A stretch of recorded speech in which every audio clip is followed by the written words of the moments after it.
নমস্কার বন্ধুরা, তিয়াশাস রেসিপিতে সকলকেই স্বাগত জানাই। আজ আমি কলমি শাকের একটা দুর্দান্ত স্বাদের রেসিপি নিয়ে আপনাদের সামনে হাজির হয়েছি। শাক কিন্তু আমাদের শরীরের পক্ষে খুবই উপকারী, এটা আমরা সকলেই জানি। এই সময় প্রচুর পরিমাণে কলমি শাক পাওয়া যায়। আজ আমি এই কলমি শাকটা একটু নতুনভাবে আপনাদের তৈরি করে দেখাচ্ছি। রেসিপিটা আপনারা প্রথম থেকে শেষ পর্যন্ত দেখতে থাকুন, আশা করছি আপনাদেরও ভালো লাগবে।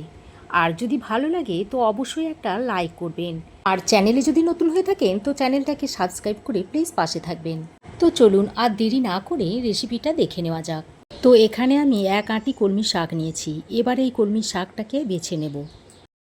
তো দেখুন, কলমি শাকের যে এই হলুদ হলুদ পাতাগুলো রয়েছে সেগুলোকে ফেলে দেব, আর এই ধরনের যে পোকা ধরা পাতাগুলো রয়েছে সেগুলোকেও একটু কেটে ফেলে দেব।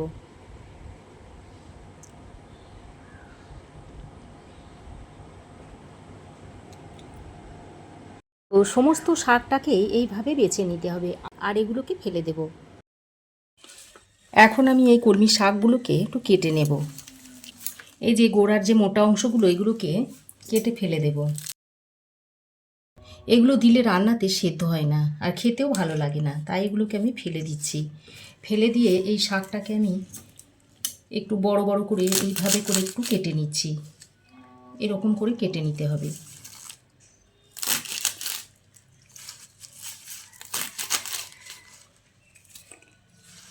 কলমি শাকের রেসিপি তো আপনারা অনেকভাবে খেয়েছেন। এইভাবে একবার কলমি শাকের রেসিপিটা তৈরি করে খেয়ে দেখবেন, গরম ভাতে দেখবেন একেবারে জমে যাবে। তো দেখুন, কলমি শাকগুলোকে আমি এইভাবে কেটে নিয়েছি।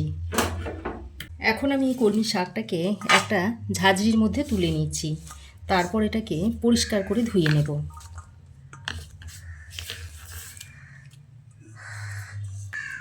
তো দেখুন, কলমি শাকটা আমি পরিষ্কার করে ধুয়ে নিয়েছি।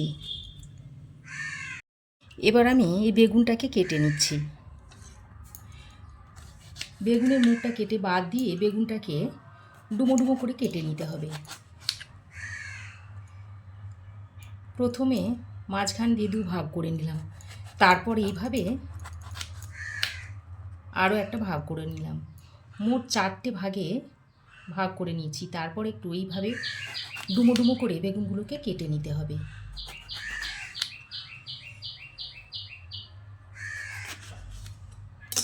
দেখুন, বেগুনগুলোকেও এরকম একটু ডুমো ডুমো করে কেটে নিয়েছি। এবার বেগুনটাকেও আমি একটা প্লেটের মধ্যে তুলে নিচ্ছি। আর একটা আলু নিয়েছিলাম, আলুটাকেও এইভাবে একটু চৌকো করে কেটে নিয়েছি।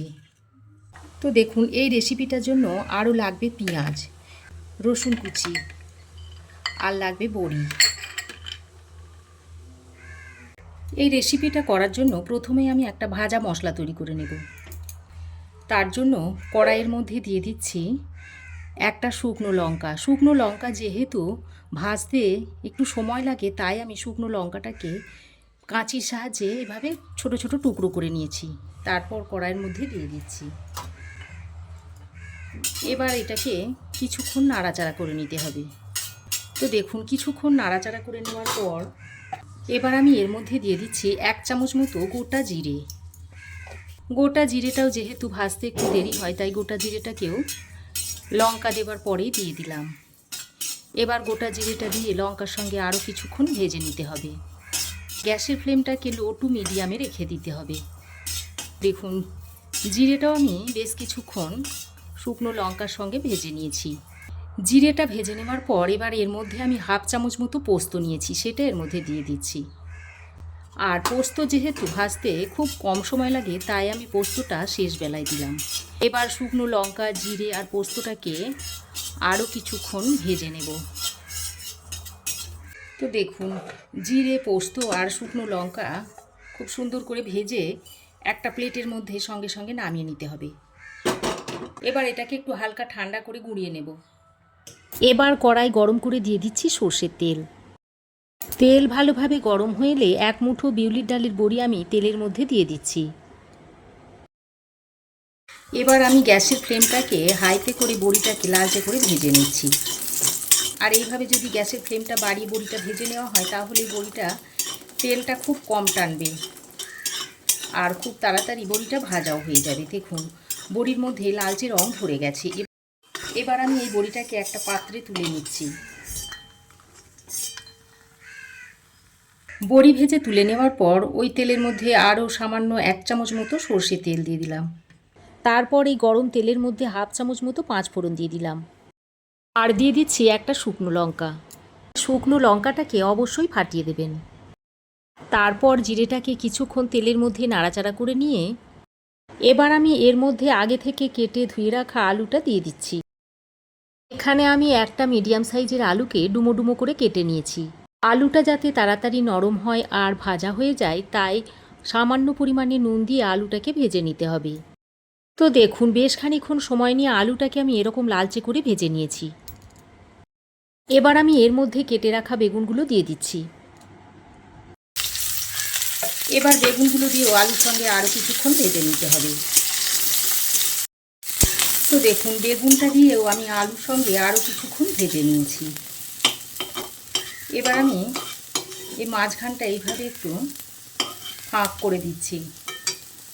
তারপর এর মধ্যে আরও 1 চামচ মতো সর্ষে তেল দিয়ে দিলাম। এখন এর মধ্যে কুচিয়ে নেওয়া রসুনটা দিয়ে দিচ্ছি। রসুনটা দিয়ে তেলের সঙ্গে হালকা করে ভেজে নিতে হবে। তো দেখুন পেঁয়াজ, রসুন আর কাঁচা লঙ্কাটা দিয়ে আরও কিছুক্ষণ বেগুনের সঙ্গে ভেজে নিয়েছি। আর পেঁয়াজের মধ্যে দেখুন একটা ব্রাউন কালার এসে গেছে। এবার এই পর্যায়ে আমি কেটে রাখা শাকগুলোকে দিয়ে দিচ্ছি।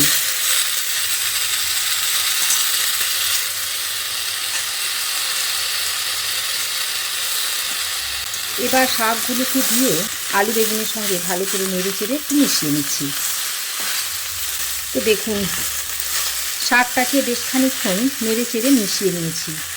এবার আমি এর মধ্যে পরিমাণ মতো নুন দিয়ে দিচ্ছি আর সামান্য পরিমাণে একটু হলুদের গুঁড়ো দিয়ে দিচ্ছি।